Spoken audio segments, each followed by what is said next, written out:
Urban company एक और startup IPO लेके आ गया भाई साहब।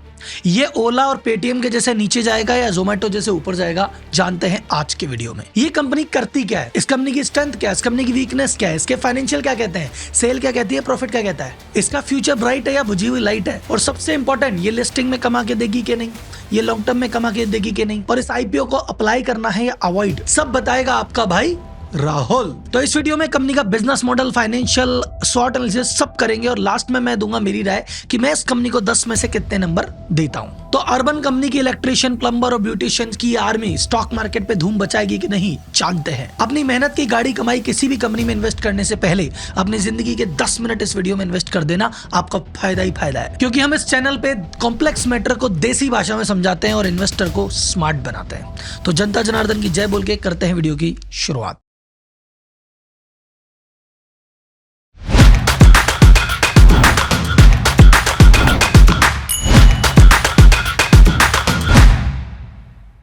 सबसे पहले बात करते हैं बिजनेस मॉडल की। ये कंपनी करती क्या है। देसी आसान भाषा में बोलूं तो भैया ये कंपनी होम सर्विसेज की जोमेटो है, होम सर्विसेज की उबर है। जैसे आप उबर में क्लिक करके गाड़ी मंगा लेते हो, जोमेटो में क्लिक करके खाना मंगा लेते हो, अगर आपको कोई भी होम सर्विस चाहिए, इलेक्ट्रिशियन चाहिए, प्लम्बर चाहिए, एसी रिपेयर वाला चाहिए, पेंट वाला चाहिए, ब्यूटिशियन चाहिए, कटिंग चाहिए, मसाज चाहिए, ये सारी सुविधा अर्बन कंपनी पे आपको मिल जाती है एक क्लिक पे। उबर, जोमेटो और अर्बन कंपनी में सिंपल डिफरेंस इतना सा है कि ये फुल स्टेक कंपनी है। फुल स्टेक क्या होती है, ये कहती है भैया ऐसे नहीं कि हमारा ये वाला प्लेटफॉर्म नहीं है कि तुमको सर्विस चाहिए इसको दे दिया, हम इनको बकायदा ऑनबोर्ड करते हैं, हम इनको ट्रेन करते हैं, इनको चीजें सिखाते हैं, इनको यूनिफॉर्म देते हैं और फिर इनको प्रॉपर आपके घर भेजते हैं। इनको वहां पे काम करने में जो प्रोडक्ट लगते हैं वो प्रोडक्ट भी देते हैं, यानी पूरा काम करते हैं। ऐसे नहीं कि भाई किसी को भी आपके घर भेज दिया, ये डिफरेंस है। तो इसको कहते हैं फुल स्टेक मार्केट प्लेस। ये है अर्बन कंपनी, समझ में आ गई। इस प्लेटफॉर्म पे आप कोई भी सर्विस बुक करते हो तो उसका जो भी पैसा आता है, सपोज मैंने कटिंग के लिए बुक किया, 1000 रुपए ले रहे हैं भैया कटिंग के, आपकी शेविंग के, तो 1000 रुपए में से 720 रुपए वो प्रोफेशनल जो कटिंग कर रहा है, शेविंग कर रहा है, वो ले जाएगा और 28% यानी 280 रुपए हुए कंपनी के। दूसरा क्या है, सर्विस सिर्फ इंडिया में देती है। इंडिया में 47 शहरों में ये काम करती है। सिर्फ सर्विस ही देती है क्या, नहीं साहब, सर्विस के अलावा इन्होंने काम किया, खुद का एक ब्रांड बनाया नेटिव नाम से, और उस ब्रांड में ये जो आपका आरओ है वो भी देते हैं, आपको इलेक्ट्रॉनिक लॉक देते हैं। तो ये काम इन्होंने नया नया भी चालू किया है और इससे कंपनी का टोटल रेवेन्यू का 10% ही आता है। अभी कोई मेजर रेवेन्यू यहाँ से नहीं आ रहा। ये काम कहाँ करती है, टोटल 51 शहरों में काम करती है, जिसमें 47 तो इंडिया में है, बाकी के 4 शहर सिंगापुर और यूएई में से हैं। और इसके अलावा जो सऊदी अरेबिया है वहां भी जेवी में ये काम कर रही है। वहां से टोटल इनका 13% रेवेन्यू आता है। यानी अगर मेजर रूप में देखा जाए तो इंडिया में सर्विस देने से 77% आता है, बाहर की सर्विस से 13 आता है और 10% प्रोडक्ट से आता है। आ गई बात समझ में। तो कंपनी क्या करती है, कहां करती है, कैसे करती है, सब समझ में आ गया।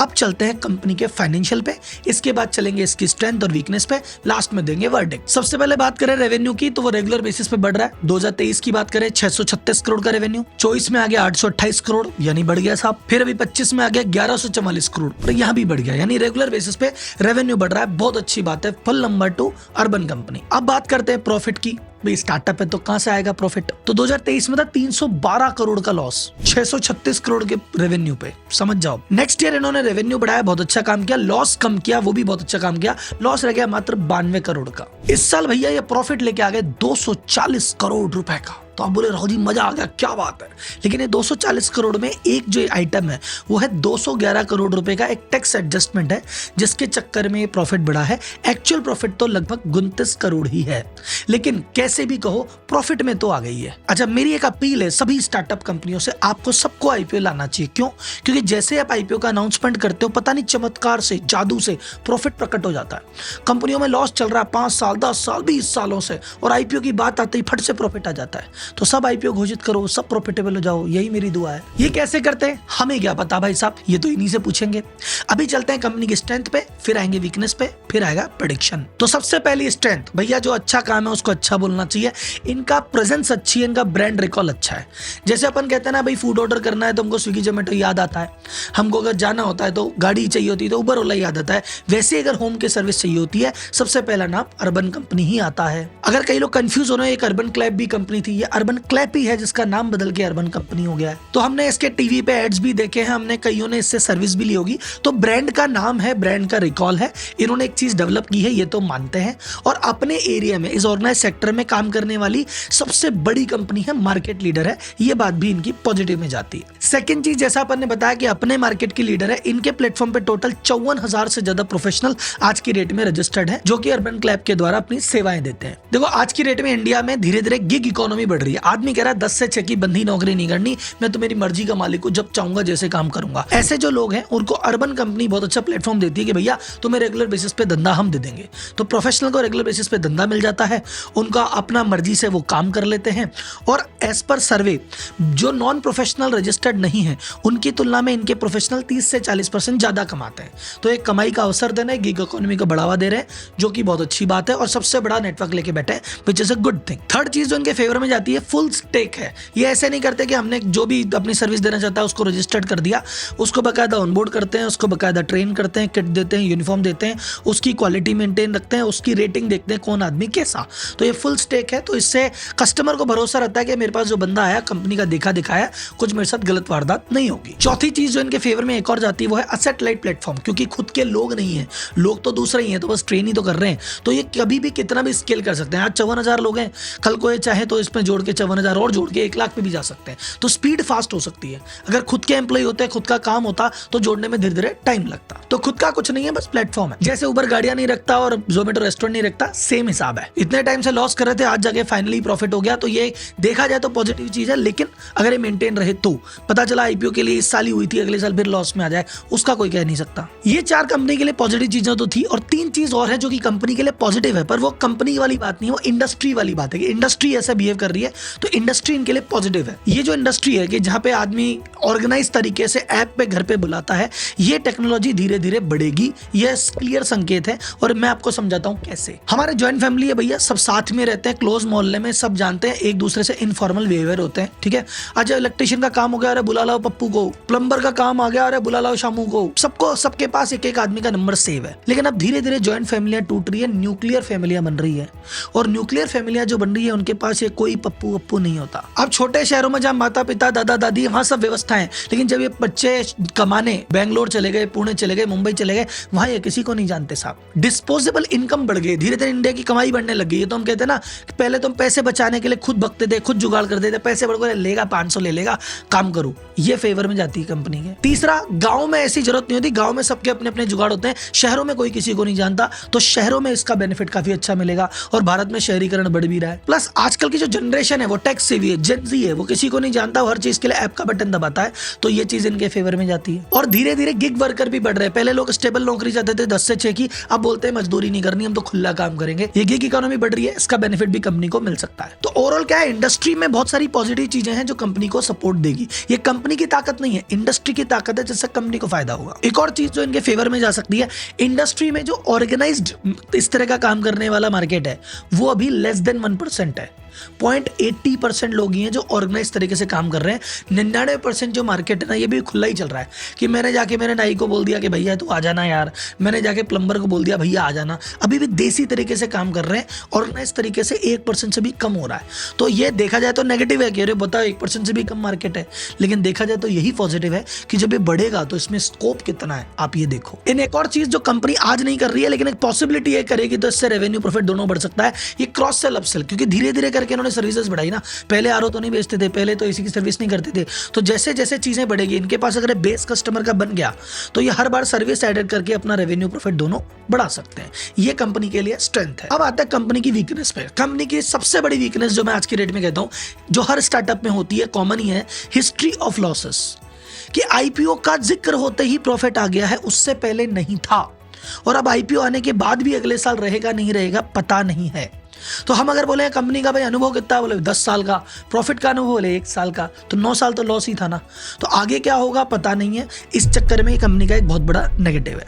सेकंड जो सबसे बड़ा नेगेटिव है, जो स्टार्टअप्स की कंपनियों में ही आता है, हमें बार बार इसको कहता हूं, ओएफएस 1900 करोड़ का आईपीओ आ रहा है, उसमें से कंपनी में कितना जा रहा है, 472 करोड़ रुपए मात्र। फिर बाकी 1428 करोड़ कहां जा रहा है, जो प्रीवियस इन्वेस्टर थे, जिन्होंने इन्वेस्ट किया था जब ये कंपनी छोटी थी, अब वो अपनी यहाँ पे एग्जिट क्लेम कर रहे हैं। तो कुल मिला के भाई 1900 करोड़ रुपए आप कंपनी को दे रहे हो कि कंपनी आगे बढ़ेगी इससे, पर कंपनी कह रही है 1500 करोड़ रुपए तो पुराने मालिक को दे रहे हैं, वो एग्जिट ले रहे।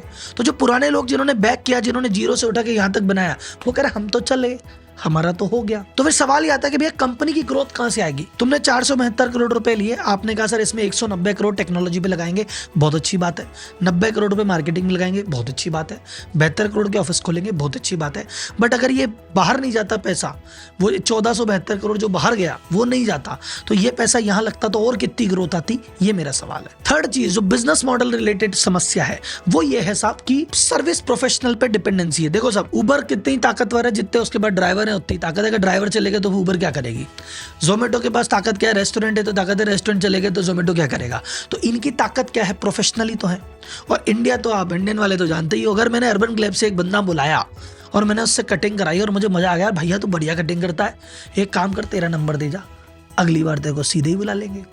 वो बंदा क्या सोचेगा भी 1000 रुपए की कटिंग करी है, उसमें से 720 मिले, 280 तो कंपनी ले गई, अगली बार डायरेक्ट आऊंगा तो 280 जेब में जाएंगे, तो वो भी तैयार है।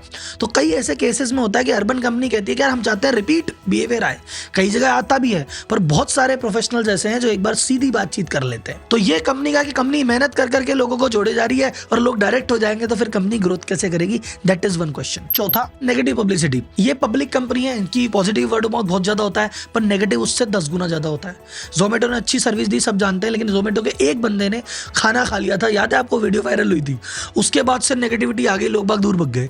तो कल को कोई एक नेगेटिव चीज यहां से हो गई है, नेगेटिव रिव्यू है, नेगेटिव वारदात, तो कंपनी की ओवरऑल रेपुटेशन पे फर्क पड़ सकता है, ये एक नेगेटिव है। पांचवा, ट्रेडिशनल प्लेयर से कंपटीशन। अभी भी मार्केट धीरे धीरे ऑर्गेनाइज हो रहा है, 99% तो अनऑर्गेनाइज ही है। अभी भी आदमी प्रेफर करता है कि यार मैं तो मेरे पप्पू को ही बुला लेता हूँ, यार उससे व्यवहार है, वो 20 साल से काम कर रहा है, वो तो अपना आदमी है, उसको तो पैसे बाद में दे देंगे, उससे तो नेगोशिएट भी कर लेंगे। तो अभी भी एक और अनऑर्गेनाइज वाली मेंटेलिटी काफी हद तक है।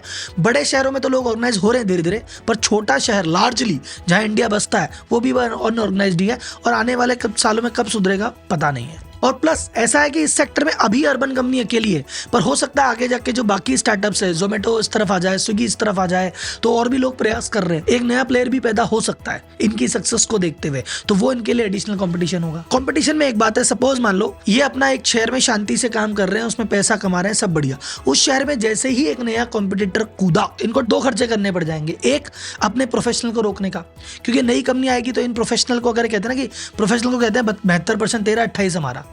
नई कंपनी आएगी क्या बोलेगी, यार प्रोफेशनल 90 तुम्हारा, हमको तो 10 ही दे देना। तो प्रोफेशनल इनको छोड़ छोड़ के भागेंगे। तो प्रोफेशनल को रोकने के लिए खर्चा करना पड़ेगा, नंबर 1। दूसरा, ग्राहक को बुलाने के लिए ग्राहक को डबल डिस्काउंट देना पड़ेगा। अब वो तो नई कंपनी है, पैसा लेके आई है, वो तो डिस्काउंट भी देगी, प्रोफेशनल को भी पैसा देगी, इधर इनके आफत हो जाएगी। तो एक कॉम्पिटिटर कूदा, इनकी सेल, इनका मार्जिन दोनों नीचे डुबकी मार सकते हैं। तो अपन स्ट्रेंथ पे बात की, वीकनेस पे बात की, अब बात करते हैं भैया इसमें आईपीओ में पैसा लगाएं कि नहीं लगाएं। तो भैया आईपीओ में पैसा लगाने पे गेन या लॉस तब होता है जब वो सही वैल्यूएशन पे कोई चीज पहुंचे। तो ये जिस वैल्यूएशन पे आज की रेट में मिल रही है, लगभग 60+ का पी इसका रहेगा। अब अगर जनरल स्टैंडर्ड की बात करें तो कोई लिस्टेड प्लेयर तो है नहीं जिससे कंपेयर करके बताएं कि ये महंगी है कि सस्ती है। इन जनरल बात करें, लग रही तो थोड़ी महंगी है, लेकिन अगर बाकी स्टार्टअप से कंपेयर करें, जोमेटो से कर लें, पॉलिसी बाजार से कर लें, तो उनके कंपैरिजन में काफ़ी सस्ती लग रही है। अगर हमको लगता है कि नहीं स्टार्टअप के तो पी बहुत 100, 200, 500 तक चले जाते हैं, उस हिसाब से तो सस्ती है, पर नॉर्मल ट्रेडिशनल प्रॉफिटेबल कंपनी की बात करें उस हिसाब से महंगी है।